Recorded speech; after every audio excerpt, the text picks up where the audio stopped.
Para a exposição de hoje, teremos como reflexão o tema Educação do Espírito. E como expositor, é uma alegria receber o nosso amigo Ives Facuri.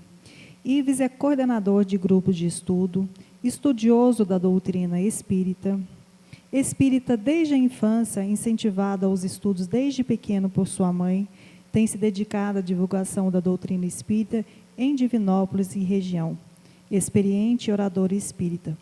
Portanto, Ives, seja bem-vindo e uma excelente palestra. Boa noite aos nossos amigos internautas, aqueles que vão acompanhar o nosso estudo, a nossa reflexão. Hoje, como já enunciado pela nossa companheira, nós estaremos tratando do tema Educação do Espírito, um tema que está sempre em linha com considerações atuais acerca da doutrina espírita e das realidades que compõem o objetivo central do espiritismo em nossas vidas, porque todas as outras questões de foro intelectual, de foro mais prático, no sentido da caridade, num sentido de um entendimento maior acerca da realidade da vida, tem um único objetivo, a educação do espírito. E aí a gente precisa entender do que se trata essa educação do espírito e no que ela se difere dos demais tipos de educação. Porque muitos de nós podemos imaginar que educação é uma só. E, de fato, a educação ela é uma só, mas quando nós colocamos a educação do espírito, nós estamos falando de um conjunto de valores que reúne todas as outras educações, né, se assim a gente pode colocar, que a gente vai citar aqui nesse momento para facilitar a nossa compreensão. Então, quando nós falamos de educação, a gente pode seguir diversas vertentes que jogam luz à palavra educação. Então, nós podemos considerar, por exemplo, alguns tipos de educação. Você tem a educação intelectual, a educação, poderia-se dizer, escolar, ou a educação acadêmica, a educação formal, em que valores intelectuais eles são forjados no indivíduo. Então, a gente pode colocar a educação como sendo um setor bem caracterizado por essa especificação que a gente citou, a educação formal. Você tem a educação social. A educação social seria aquela educação vinculada à etiqueta, às normas de comportamento. Seria um tipo de educação, né? Essa educação, é certo que é uma educação de superfície, mas ela nos serve como forma de facilitar a nossa interação social. Ela não representa para nós, vamos dizer assim, um falseamento de quem nós somos, mas ela corresponde a uma pragmática social quase que imposta a nós no respeito a determinadas regras de convivência.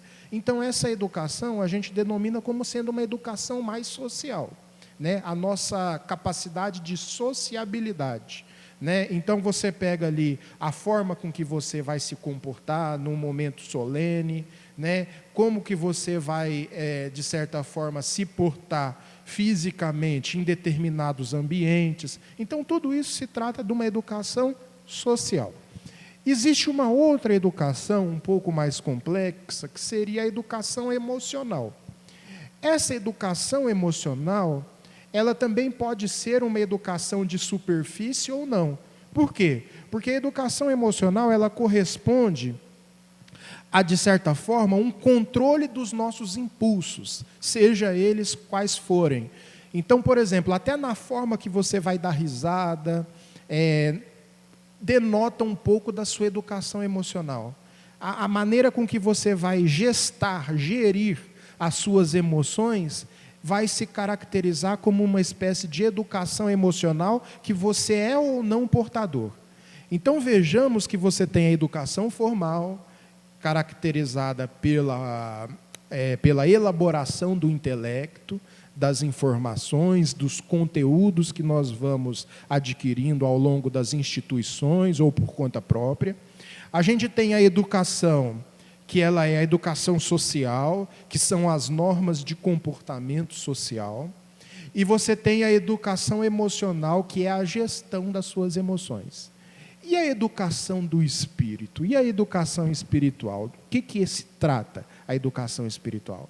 A educação espiritual é a mudança dos nossos valores, das nossas concepções sobre determinados valores que nós possuímos, em mutação constante, em constante transformação. Porque eu sou caracterizado pela concepção de alguns valores que norteiam a minha ética, a minha moral, a minha ideia de felicidade, a ideia que eu tenho do que é felicidade, a ideia que eu tenho do que é o bem, do que é o mal, do que é liberdade. Então, todos nós temos concepções pessoais, ou seja, um conjunto de valores pessoais que correspondem à nossa concepção existencial mais profunda, né? Mais interior, sobre esse aspecto que eu acabei de citar. A educação do espírito é uma reviravolta desses valores. A educação do espírito é uma reviravolta desses valores. Humberto de Campos, no livro Lázaro Redivivo, ele coloca para nós uma informação, no capítulo 15, se eu não me engano, do livro Lázaro Redivivo, pela psicografia do Chico Xavier e um espírito Humberto de Campos. Ele coloca para nós que a desencarnação representa quase, em sua totalidade, uma revisão total de valores por quem desencarna. Ou seja, por que a desencarnação ela representa para o espírito desencarnado uma revisão total de valores? Porque os valores que correspondem a essas concepções existenciais que todos nós temos do ponto de vista individual, eles são contaminados em grande medida pelas ilusões da vida material. Quando nós falamos dessa deturpação dos valores pela vida material, pela ilusão da vida material, nós estamos falando na necessidade de uma educação do espírito. Então, a educação do espírito nada mais é do que a revisão constante dos valores que nós possuímos.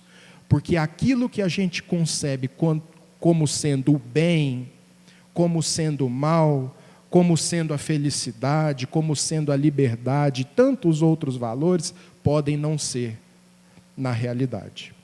Então, quando nós falamos de educação do espírito, nós estamos falando da revisão constante desses valores, que podem se aproximar mais ou não dos valores universais por trás desses pontos que eu acabei de citar.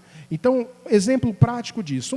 Uma coisa é a minha concepção de justiça, a minha concepção pessoal de justiça, e como eu aplico a justiça concebida à minha maneira no campo prático. Então, isso é uma coisa. Como que eu concebo a justiça, como que eu pratico a justiça no campo prático, e como eu a tenho concebida no campo teórico. Outra coisa é a justiça tal qual ela é na realidade. Ou seja, os valores universais que correspondem à justiça. Os valores de justiça absoluto. Nós somos relativos ainda. Então, quando nós estamos falando de educação do espírito, nós estamos falando de uma aproximação dessa justiça, à minha maneira compreendida, à minha maneira praticada, em relação à justiça enquanto realidade, enquanto atributo divino que move, que rege as leis universais. Então, a educação do espírito, assim, bem a grosso modo, é a busca que o espírito faz, mais ou menos conscientemente, de aproximar os seus valores individuais dos valores universais. E para que isso possa acontecer, para que essa revisão consciencial, para que essa revisão dos nossos valores possa acontecer, nós precisamos da experiência da reencarnação. E aí a reencarnação vai funcionar para nós como uma ferramenta valiosíssima para que a gente possa rever esses valores da educação do nosso espírito. E aí o que acontece nesse ponto? Acontece que não existem experiências em si maléficas ou benéficas, mas o que existe é uma postura do espírito perante os acontecimentos da vida que lhe acometem, né? Que chegam que ele vivencia. Então, esses acontecimentos da vida, a espécie de experiência que nós estamos vivendo, ela por si mesma, seja ela da nossa interpretação boa ou ruim, ela tem uma característica que é o seguinte: educar o nosso espírito.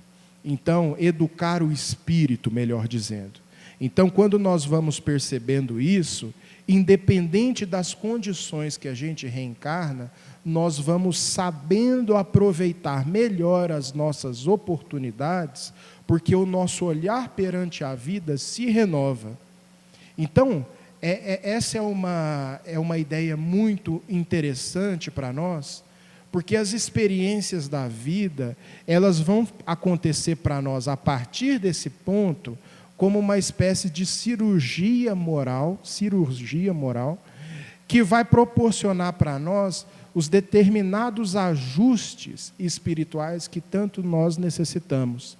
Emmanuel, no livro Ceifa de Luz, ele coloca algo bastante significativo nesse sentido, porque na lição 26, intitulada Em Nossas Mãos, Emmanuel ele vem falar de quais são os componentes práticos da vida que correspondem às vivências pessoais de cada um de nós, que vão funcionar como a educação que tanto nós precisamos, a educação do espírito. E aí ele coloca para nós o seguinte, ele comenta uma passagem do Evangelho de Mateus, no capítulo 6, versículo 10, em que Jesus diz assim: venha a nós o teu reino, seja feita a tua vontade, assim na terra como no céu. É um trecho do Pai Nosso. Venha a nós o vosso reino, seja feita a vossa vontade, assim na terra como no céu. E aí Emmanuel comenta essa passagem. Convence-te de que as leis da divina sabedoria não se enganariam. Situando-se na terra por tempo determinado, com vistas no próprio burilamento que te cabe realizar, trazes contigo as faculdades que o Senhor te concedeu por instrumentos de trabalho. Ou seja, tudo aquilo que corresponde à realidade das nossas experiências cotidianas, a nossa condição de reencarnante submetida a determinadas experiências que nos são próprias, corresponde aos instrumentos de trabalho que a gente tem. Então, isso aqui é muito importante que a gente possa observar num primeiro momento. Porque os instrumentos de trabalho que a gente tem na educação do espírito, nem sempre são muito bem vistos por nós, né? Porque como a educação do espírito, ela escapa um pouco àquelas outras formas de educação que eu citei inicialmente, elas podem parecer, a princípio, um pouco incompreendidas. Elas podem ser um pouco incompreendidas. Porque, como eu disse, independente da experiência, ela não traz em si mesma um componente negativo ou positivo. A experiência, ela traz em si elementos para o nosso desenvolvimento espiritual, para a educação do nosso espírito. Então, só para dar um exemplo muito claro, né? Às vezes você reencarnar na escassez material, você reencarnar na pobreza, representa para você, assim, a princípio, num olhar mais materialista, uma espécie de punição, uma espécie de castigo, uma espécie de infortúnio que o indivíduo vivencia pelas suas ações, né? E a riqueza, ao contrário, né, a abundância material, o dinheiro, pode para nós representar ilusoriamente uma espécie de graça divina, uma espécie de benefício da providência divina. Só que o que acontece? a pobreza em si, ela pode não ser ruim para o espírito, e isso não nos leva a justificar a desigualdade social de forma nenhuma. Aqui é uma análise muito mais profunda. E a riqueza pode representar, não representa para o espírito também, um benefício ou um malefício a priori, de saída.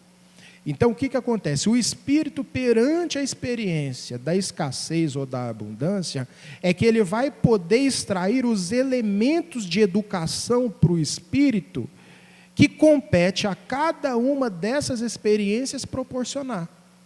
Então, aí a gente vai ver que, do ponto de vista espiritual, a riqueza pode estar representando para o espírito uma espécie de deseducação, uma espécie de tragédia existencial, e a pobreza pode representar para o espírito uma espécie de construção moral, de vitória, de conquista, que se não fosse aquela experiência, ele não seria capaz de amealhar, ele não seria capaz de conquistar.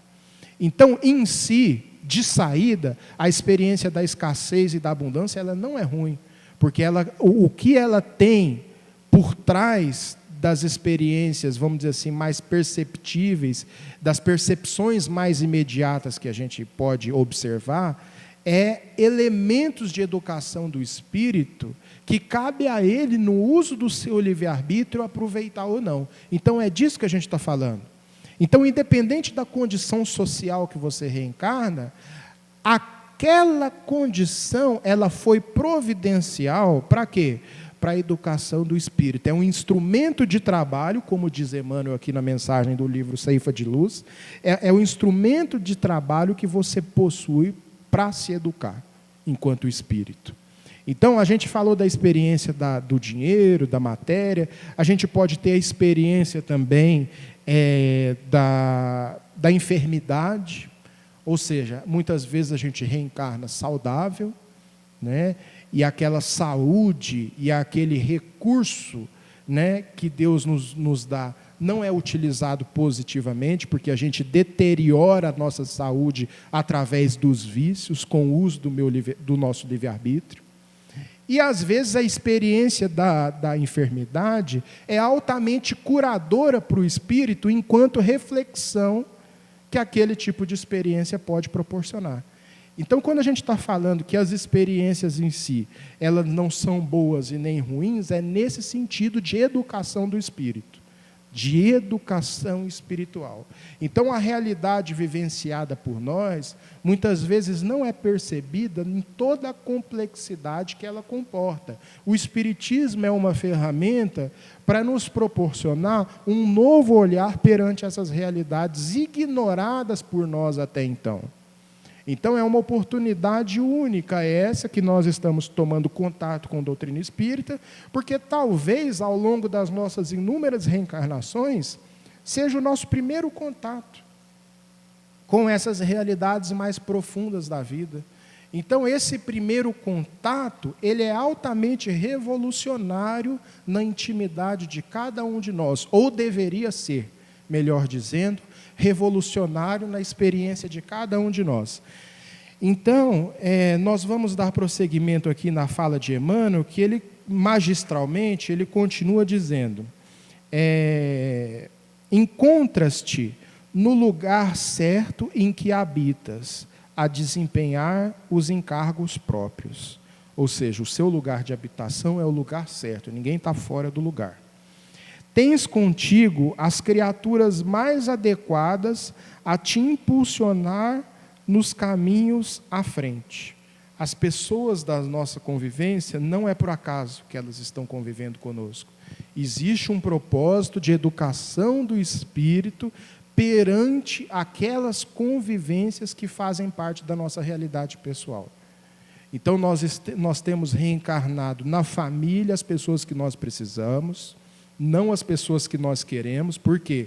Porque a educação do espírito, ela acontece assim, mesmo que a gente não queira, a experiência ela vai sempre te proporcionar uma chance de educar o espírito, sempre ela vai te proporcionar uma chance de educar o espírito, cabe você aproveitar a chance ou não. Então, as experiências que nós vamos vivendo no campo familiar da nossa convivência, nem sempre são aquelas sonhadas por nós, aquelas que nós desejaríamos. Mas, sem dúvida nenhuma, há um fator providencial por trás desse tipo de experiência e, terminantemente, a finalidade se trata da educação do espírito. Então, nós temos, no âmbito da experiência familiar, as pessoas que nós precisamos para a educação do espírito. Nós temos, no âmbito da nossa convivência social, em diversas instituições que nós frequentamos no dia a dia, as pessoas que vão colaborar para a educação do espírito.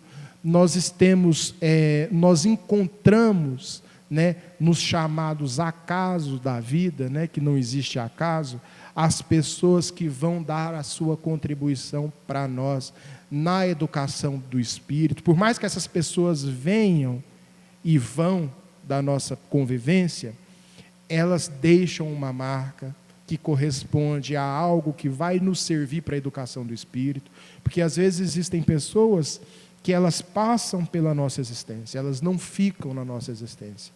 Porém, as marcas que elas deixam correspondem a necessidades que nós temos de educação do espírito, de reflexão e de revisão do nosso comportamento. Então, Emmanuel é muito claro quando ele diz o seguinte: tens contigo as criaturas mais adequadas a te impulsionarem nos caminhos à frente. Passas pelas experiências de que não prescindes para a conquista da sublimação que demandas, ou seja, as experiências que nós acabamos de citar. A gente passa por todo tipo de experiência para a conquista da sublimação que nós precisamos. Então, essas experiências, elas são as mais variadas, porque não tem como eu saber o que alguém que já percorreu determinado caminho mais árduo que eu sabe, por antecipação. Então, a gente precisa das diversas experiências, mas essas experiências conscientes, estando conscientes nessas experiências, para que elas possam nos induzir a modificar as nossas compreensões perante a vida. Então, tem coisas que a gente só aprende na prática. Eu costumo até dar um exemplo da minha vida pessoal, e eu já dei aqui em outras oportunidades, peço perdão para aqueles que já ouviram e que vão nos acompanhar depois pela internet, que eu fui chamado, há algum tempo atrás, a fazer uma divulgação de um filme espírita, né? Há algum tempo, não, há bastante tempo atrás, porque foi no lançamento do filme Nosso Lar, então eu não lembro se foi no ano de 2010, em que ano que foi. Então, eu fui chamado para fazer a divulgação do filme, porque eu lembro que muito se empolgou o movimento espírita perante a possibilidade de divulgar a doutrina a partir da cinematografia, né? Porque foi o primeiro filme assim, em caráter nacional, apresentando um livro espírita através do cinema. Então, eu lembro que nós fomos panfletar, né, na divulgação do filme, né, para ajudar na divulgação do filme, porque quanto mais pessoas fossem assistir, aqui na cidade onde eu resido, mais tempo o filme ficaria em cartaz. E aí, eu lembro que existiu um episódio que me falou muito sobre a questão da necessidade da experiência para a educação do espírito. E na necessidade, muitas vezes, em viver a experiência que o outro vive, para que as noções de empatia, de compaixão, possam brotar nos nossos corações de uma maneira diferente da que a gente concebe no presente momento. Aí a gente vai falar de novo sobre a revisão dos valores. Então, eu estava panfletando ali, e eu lembro que uma experiência muito desagradável que eu tinha era que quando eu esticava a mão com o panfleto, a pessoa passava e não pegava, e recusava, e eu ficava no vácuo. Era uma experiência assim, um pouco constrangedora para mim. E aí eu me lembrei, depois desses acontecimentos, depois desse episódio, que muitas pessoas aqui no centro da cidade entregam panfletos todo dia, o dia inteiro, como um ganha-pão, e não como um episódio esporádico, que foi a minha condição ali naquele momento, de estar panfletando em cima de todo o meu conforto de vida. Então, essas pessoas que vão para a rua trabalhar e entregam panfleto, elas já estão até calejadas de serem ignoradas quando elas esticam a mão para as pessoas. Só por que eu estou dando esse exemplo? E a partir desse momento eu comecei a pegar todos os panfletos que as pessoas me oferecem na rua. Por quê? Porque eu tive que viver esse tipo de experiência banal, simples, para compreender que muitas vezes só atravessando a experiência para mudar a sua visão perante a vida. Só atravessando a experiência. Então eu tive que viver aquilo para que eu pudesse me colocar na pele das pessoas que têm aquilo enquanto realidade de vida cotidiana. Então essa variação de experiências que a gente vai atravessando ao longo das reencarnações, e até ao longo de uma única reencarnação, ela é imprescindível para a educação do espírito, porque é ela que vai proporcionar a revisão de valores que todos nós precisamos. Será que nós temos os valores concebidos à nossa maneira, condizente com esses mesmos valores concebidos na realidade?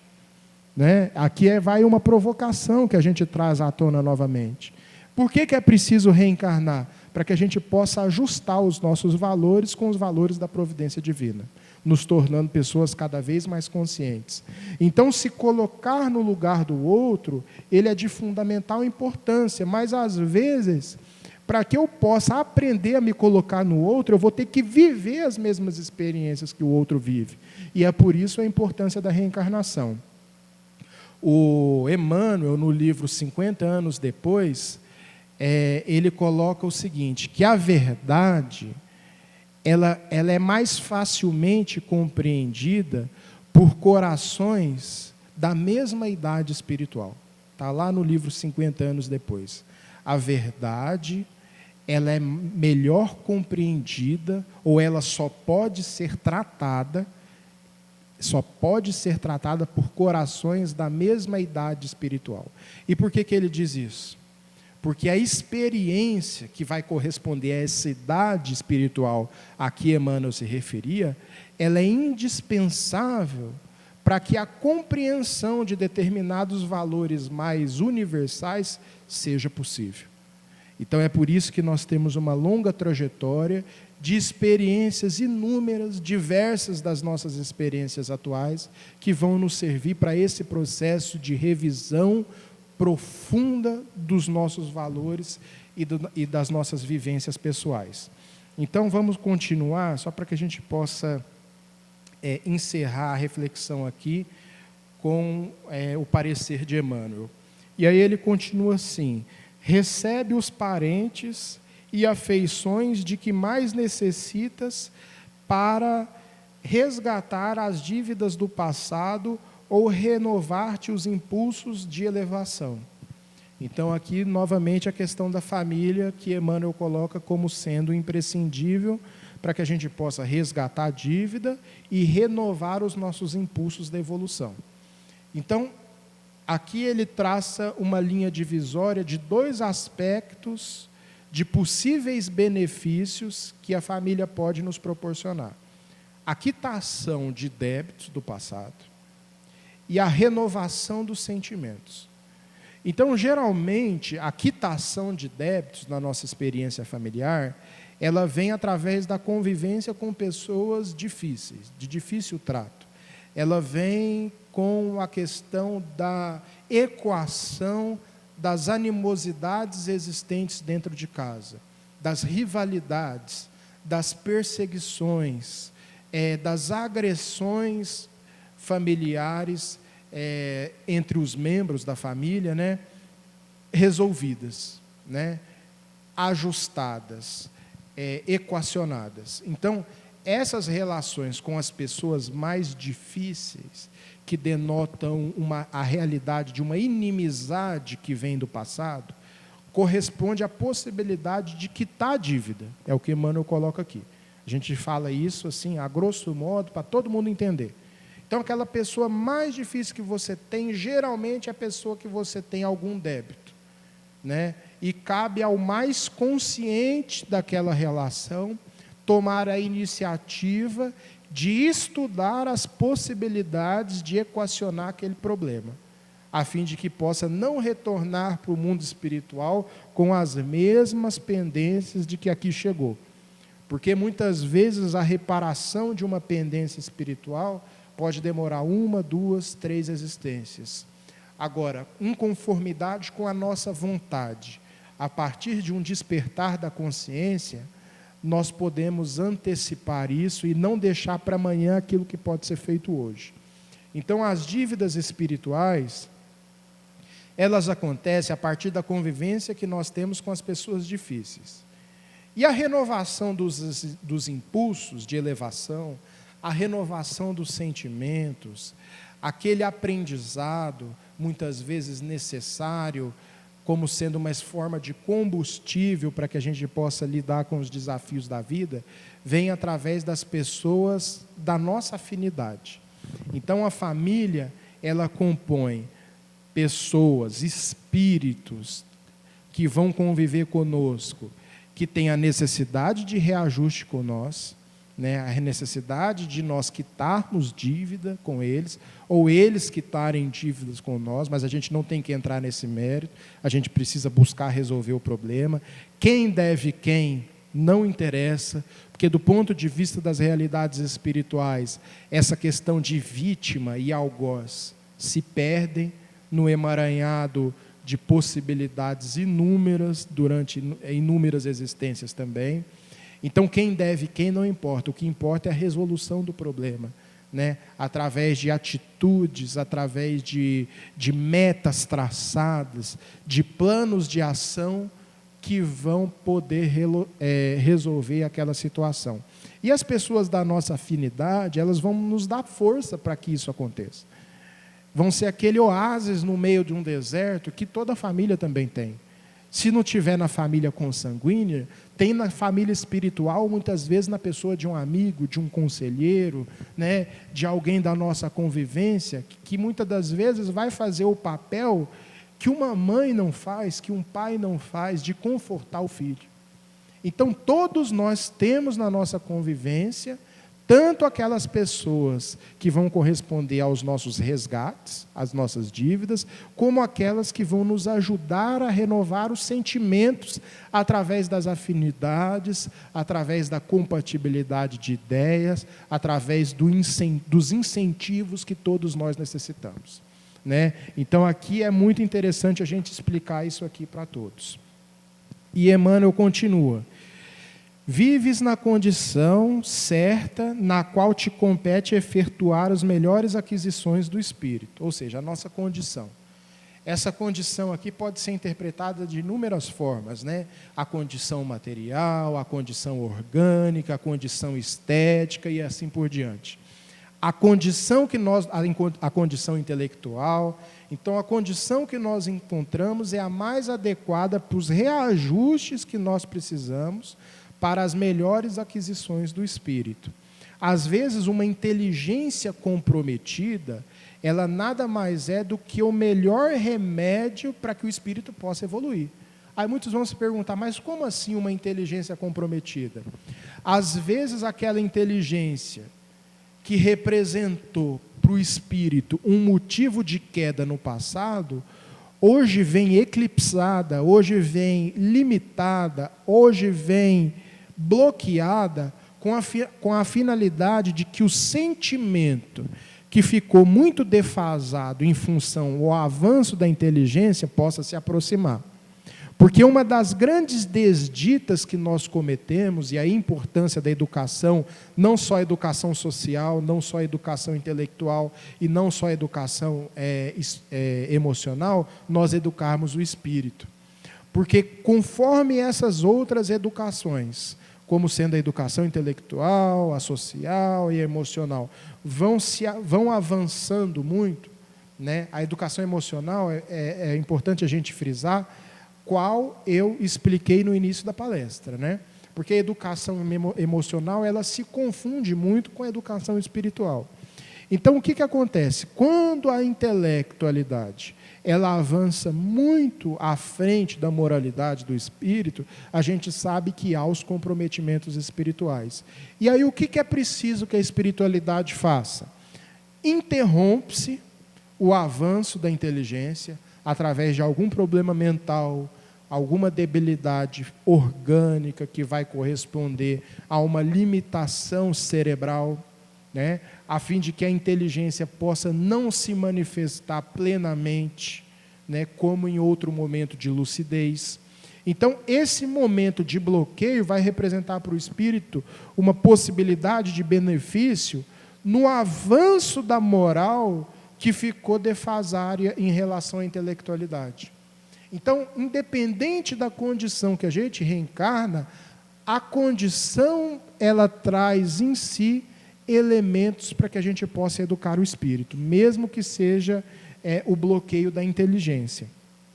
E aqui Emmanuel prossegue: sofre lutas compatíveis com a tua necessidade de conhecimento superior. Vários acontecimentos dos quais não se te faz possível a desejada libertação, a fim de que adquiras autocontrole. Então, tem situações atravessadas por nós que a libertação delas se torna quase que impossível na nossa percepção. E quando o caso é esse, qual é a mensagem? O autocontrole, a disciplina, a pacificação interior perante aqueles acontecimentos. Então, existem amarras existenciais difíceis de serem desvencilhadas, que pela dificuldade em si já denota que a necessidade é outra. Não muitas vezes da libertação que um dia fatalmente chegará, mas a necessidade de um autocontrole perante aquela limitação. Um autocontrole, uma pacificação perante aquela limitação que muitas vezes você não sabe resolver a curto prazo. E é preciso, então, se adaptar a ela. E para que essa adaptação ela possa ser produtiva, é necessário com que haja a conquista do autocontrole perante as nossas vivências, sejam elas quais forem. Então, Emmanuel coloca isso para nós. E aí ele continua: atravessa circunstâncias por vezes difíceis, de modo a conheceres o sabor da vitória em ti mesmo. Em qualquer posição na qual te vejas, dispõe sempre de certa faixa de tempo, a fim de fazer o bem aos outros, tanto quanto queiras, como julgue melhor, da maneira que pareça mais justa, na extensão que desejas, para que, auxiliando aos outros, receba dos outros o mais amplo auxílio no instante oportuno. Então, independente de todas essas ocorrências que eu citei, né, das necessidades que a gente tem de determinadas vivências no campo doméstico, no campo social, no campo financeiro, no campo da nossa saúde, fazer o bem se sobrepõe a todas essas amarras. Por quê? Porque fazer o bem vai proporcionar para nós uma espécie de carapaça protetiva que vai nos impedir com que desajustes maiores possam nos ocorrer perante aos nossos desafios da vida. Porque a prática do bem, que Emmanuel coloca aqui como sendo um remédio para resolver essas situações existenciais e para educar o espírito, ela vai corresponder a uma certa didática específica capaz de fazer com que a sua vibração ela se modifique atingindo patamares superiores. Porque, vamos refletir comigo, às vezes um problema de foro individual da nossa vida pessoal nos afeta tanto no sentido de uma descompensação vibratória, energética, que muitas vezes a resolução desse problema se torna ainda mais difícil perante aquele tipo de sentimento que a gente tem dentro daquela experiência atravessada por nós. E aí o nosso nível vibratório, ele baixa, e as possíveis sugestões de incentivo, nós acabamos bloqueando por esses sentimentos que tomam conta de nós. A prática do bem, ela entra onde aí? Ela vai ajudar num sentido da sua vibração não ter essas baixas tão prejudiciais para o enfrentamento dos nossos desafios com êxito. Então, a prática do bem, eu costumo até dizer que quando a gente faz o bem para alguém, às vezes a pessoa fala assim, obrigado, e você fala, não, de nada, né? E eu costumo dizer que, na verdade, quando a gente faz o bem, a gente que deveria agradecer, porque os benefícios daquele que estendem a mão são muito maiores do que aqueles que recebem. Então, nesse sentido, o egoísmo, ele passa a ser uma chaga, né? Ele passa a ser uma chaga porque ele impede com que você alcance esses objetivos vibracionais que tanto colaboram para a nossa saúde espiritual, para a nossa educação espiritual, se refletindo também no campo prático, né? Então, o bem, ele vai ser imprescindível para nós dentro dessa temática. O Chico Xavier, ele já tinha até uma frase que falava que o bem que a gente faz em algum lugar será o nosso advogado em toda parte. Será o nosso advogado em toda parte. Então, isso é uma realidade, essa é uma realidade bastante presente em nossas vidas e naqueles exemplos que a gente tem com a literatura espírita, em especial as obras de André Luiz, que em nosso lar fica bem claro que o auxílio que ele prestou a algumas pessoas, ainda que contrariado durante a sua vida material, foi vital para o seu resgate no mundo espiritual, foi vital para o seu restabelecimento mais rápido no mundo espiritual. Então isso fica bem claro também na literatura espírita. E aí Emmanuel termina assim: segundo, é fácil de observar, estás na terra de alma condicionada às leis de espaço e tempo, conforme o impositivo de aperfeiçoamento em que todos nos achamos, no mundo, físico ou fora dele, mas sempre com vastas possibilidades de exercer o bem e estendê-lo aos semelhantes, porque melhorar-nos e elevar-nos, educar-nos e, sobretudo, servir, são sempre medidas preciosas, invariavelmente em nossas próprias mãos. Então, educar-se está nas mãos de cada um de nós, pelas possibilidades que a cada amanhecer nos é concedido. Que nós possamos encarar as experiências como desafios de renovação para o nosso entendimento e para essas concepções de valores que nós trazemos, em que muitas vezes são muito precárias. Que nós possamos entender essas experiências da vida como instrumentos para um trabalho que nós precisamos desenvolver em nosso próprio favor. E quando a gente vai despertando cada vez mais para essa realidade, a educação do espírito vai se estabelecendo como uma consequência natural. Às vezes a gente fala assim, mas é preciso muitas reencarnações para a gente poder atingir um patamar elevado de educação espiritual. Eu concordo com isso, mas muito é possível modificar de nós mesmos nessa atual existência. Quem de nós não olha para trás, 5, 10 anos antes, e em comparação com o que nós somos hoje, já não consegue perceber muitos avanços?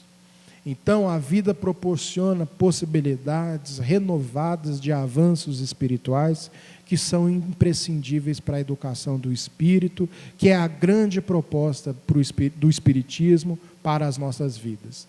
Eu agradeço a todos, eu espero que essas palavras, né, essas reflexões sirvam àqueles que vão nos acompanhar pela internet, né, para que nos dê determinada inspiração para buscar essas mudanças de valores, né, em busca de um aperfeiçoamento constante, tanto almejadas por nós. Grande abraço e até a próxima.